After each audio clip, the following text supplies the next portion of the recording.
So it's probably been about a year now since I got the OP-1. And like most people, it's one of my favourite pieces of gear that I own.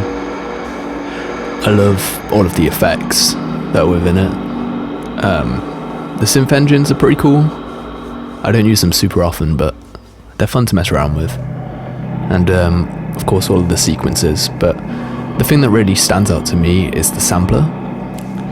There's nothing better than pointing the OP-1 at something that creates a weird sound and then pitching it up or down 12 semitones, completely transforming the textures and tonality. Like all pieces of equipment, you can go from using it all day every day to eventually, sometimes it might sit up on a shelf for a couple of weeks before you dust it back off again and try and find something new to do with it. So if it's been a couple of days since you've used your OP-1, or if you've used it within the past 5 minutes, I'm going to try and share a couple of techniques that I like to use when I'm on the hunt for some new textures and new sounds.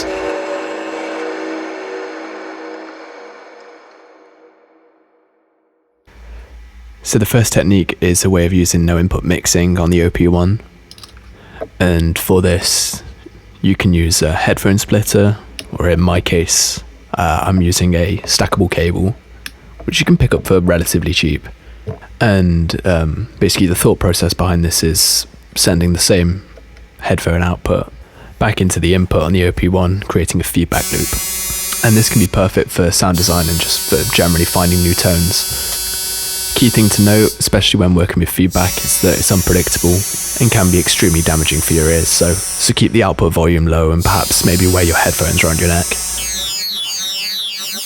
So as you can see, we're getting the feedback signal.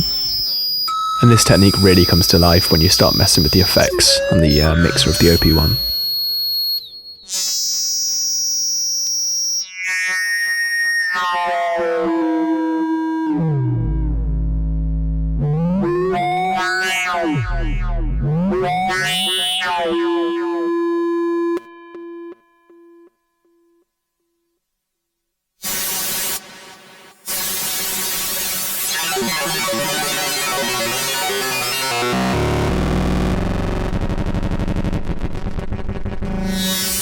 So as you can see, these sounds can get pretty extreme.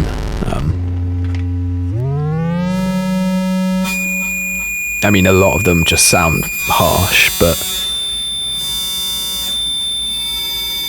once again, like recording this sound and then dropping it 12 semitones below can have some really interesting effects. So it's just kind of digging through everything and just seeing what works for you and just experimenting.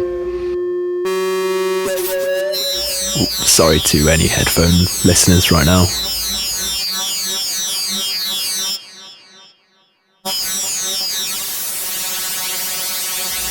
And if you really want to get carried away with this, you can start sending the signal through some guitar pedals as well. Right, so record that.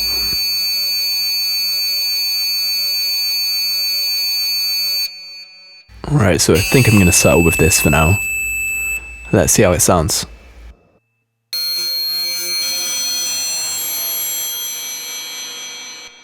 Okay, so relatively tame considering the sounds we were getting before. This just shows how varied the no input mixing on the OP-1 can get.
So next is kind of like a form of reamping and re-recording. So we're going to play a couple of notes out of the OP-1's speaker onto a device. I'm going to be using a tape recorder here just for the first example, and then using the tape recorder's speaker to then play it back into the OP-1.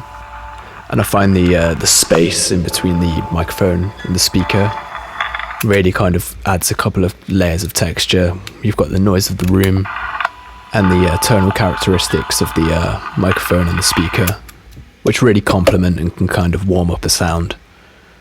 So I think getting a really cheap dictaphone and then kind of messing around with this can really be a game changer for sound. So let's have a listen.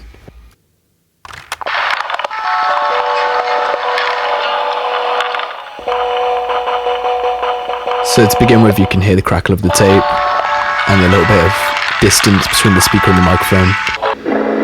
And then when you drop it down, it starts to create a really cozy sound. Obviously it's noisy, but that's kind of the point of it. As you lose any harsher, higher tones. And considering most dictaphones are about £5 off eBay, this can be a really fun sound to mess around with. But as an example, I'm going to recreate this effect just with a small microphone. I was going to use my phone's microphone, but I'm using the phone to record the video, so I decided to go and settle on my watch's microphone and speaker, just so you can hear it without the tapey effect.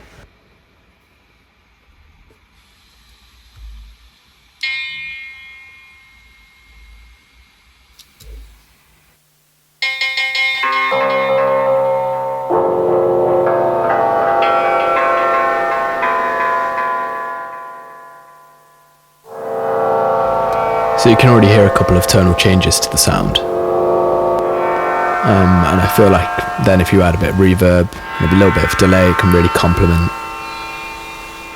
the lo-fi qualities.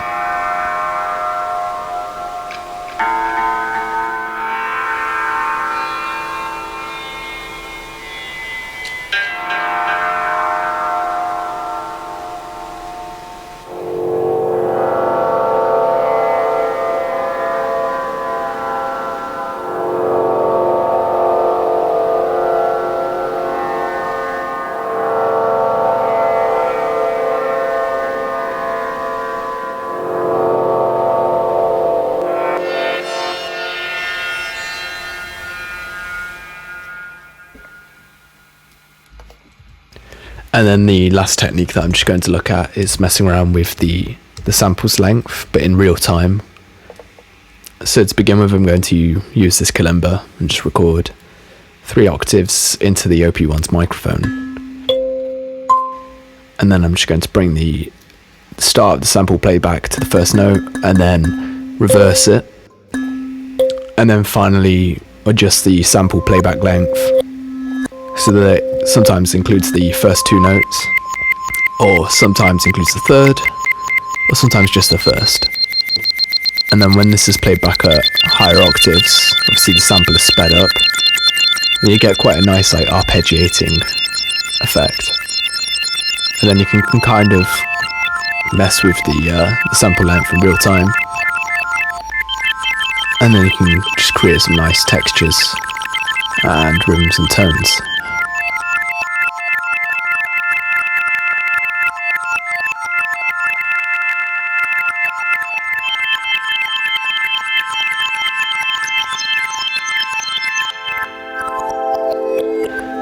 And then there's various ways to expand on this. I'm sure you can use one of the LFO functions on the OP-1 to control the length of the sample. And then combining that with the, say the tombola sequencer, you can have some really nice generative stuff going on.